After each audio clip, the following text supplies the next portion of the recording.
35 கோடி ரூபாய் அளவுக்கு குதிரை பேரம் நடைபெற்றதாக கூறப்பட்ட வழக்கில் தற்பொழுது செந்தில் பாலாஜி ஆஜராகியுள்ளார். கூடுதல் விவரங்கள்.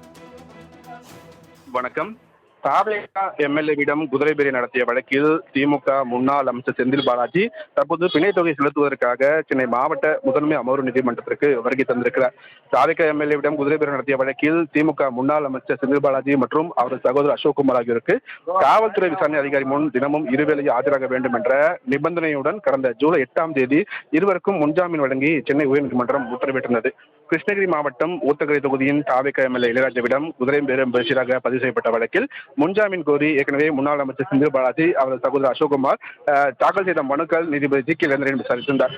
வழக்கில் கடந்த 8ஆம் தேதி தீர்ப்பளித்த நீதிபதி ஜி கே இளந்திரையன் இருவருக்கும் முன்ஜாமீன் வழங்கி உத்தரவிட்டிருந்தார். மேலும் இந்த உத்தரவு நகல் கிடைத்த 15 நாட்களுக்குள் சென்னை முதன்மை அமர்வு நீதிமன்றத்தில் ஆஜராகி ரூபாய் 25,000க்கான சொந்த ஜாமீனும் அதே தொகைக்கான இருநபர் ஜாமீனும் செலுத்த வேண்டும். அதேபோல் மறு உத்தரவு பிறப்பிக்கும் வரை தினமும் காலை 10:30 மணி மற்றும் மாலை 5:30 மணிக்கும் திருவல்லிக்கேணி காவல் நிலையத்தில் ஆஜராகி கையெழுத்திட வேண்டும் என்று, விசாரணைக்கு முழு ஒத்துழைப்பு வழங்க வேண்டும் என்று பல்வேறு நிபந்தனைகளுடன் நீதிபதி ஜி கே இளந்திரையன் உத்தரவிட்டிருந்தார்.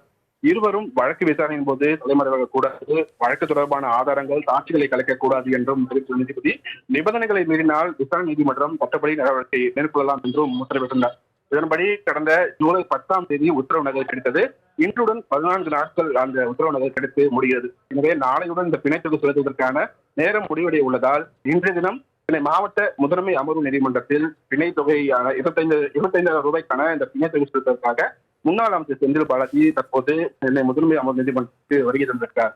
ராம்குமார். கிருஷ்ணமூர்த்தி, தகவலுக்கு நன்றி.